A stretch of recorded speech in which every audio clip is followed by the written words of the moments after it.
Let's look at the biggest achievements of the Modi government. Handling of COVID comes in at number 1 at 25%, which is interesting given the challenges the country faced during the COVID crisis. People think that's actually the number 1 achievement of the Modi Sarkar. The revocation of Article 370 in Jammu and Kashmir comes in at number 2, with 15% of the respondents calling this the most important achievement. And corruption-free governance comes in at number 3 at 12%, which again is important because people felt there was large, widespread corruption like there was during the UPA. This would have been on the list of problems, as it usually is, and not on the list of achievements. Let's come now to the biggest failures. Here you've got price rise at 33%. Number 1 problem, unemployment 26%, economic growth 10%, communal violence 6%. So communal violence not perceived, Raj, as big a problem. The much bigger problems seem to be economic, whether it is about growth, unemployment or price rise.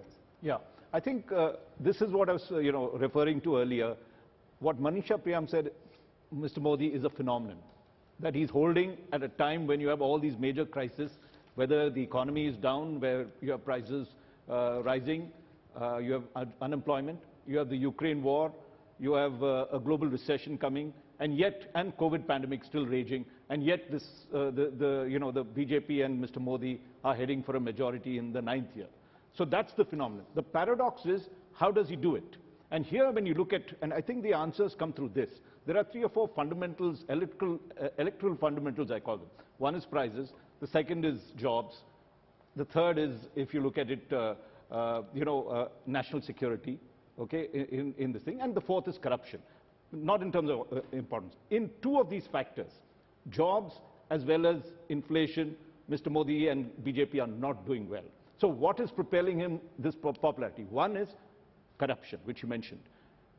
If you looked at during Manmohan Singh's time, by the 9th year, he was bogged down with scams and everything else. The corruption-free government is one of the things that's propelling him. The second factor which you see, which is I call a national security issue, because COVID is an internal national security issue.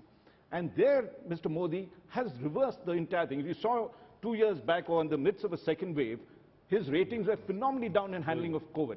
Now there's a remarkable turnaround to show that he's number 1 in that. And the reason for that is that the entire vaccine program that they did, there was a record and even world leaders lauded, showed that from adversity he was able to create an opportunity and come out shining. So on 2 factors, there is a lot of trust built as a result of these key factors. So it's a credibility trust factor, because just look at your own mood of the nation and track it. Mr. Modi's performance. If you look at it from Jan 2020, this is the first MOTN that we did, the second one after the 2019 elections. Outstanding good was 68% rated performance, outstanding good. Very poor was just 13%. Track it right the way, and our worm will do that, up to August 2022, where he's now at 66%. He's held his own, except one period, Rahul, August 2021, in the backdrop of COVID-2, when there was a genuine concern of the state having almost melted away, when people were desperate for oxygen. Then you have the vaccine program really taking off. And as I said, therefore the ability to course correct. Recognize you made a mistake. You may not officially admit it. But that was a 1 in a 100 year problem. You may not. No, look, the public mood was that the government had failed. The public was not here to listen to that, hospitals could not have handled the oxygen crisis. But that's the one point where his ratings sharply fell to 54%. And even if you look at, in comparison to previous polls, a lot of people said, is he best suited to become Prime Minister? The numbers had sharply dropped, almost half of what they are today. So it's taken 1 year from August 21 to August 22 for Mr. Modi to virtually recover to where he was in 2020. And I think that, in a sense, is an important element of this poll. May I add 2 or 3 more factors to this paradox that is there? Why is he winning at a time when the economy is down and everything else? One is he's able to deflect, Ukraine and COVID. The blame doesn't come to him. It is a global problem, and therefore he's able to deflect that. The other aspects are, if you take a look at the way he has conducted the Labharathis that we talked about, the fact that the welfareism thing moved at the forefront. So he's combined 3 factors. One is the Hindutva factor, where he gets the Article 370 done, rebuilding of the Ram temple. So on the Hindutva voters, he is, all boxes ticked.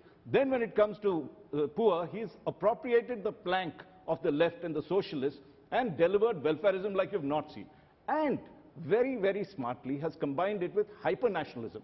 And there you see that in the way we approach Pakistan and China, which you see the polls also endorse it, he's able to bring these three factors together. It's a fine balance. The danger is this, Rajdeep, which I'd like to just mention, is that if, as we go forward and the economy continues to tank, would he move to the other fronts?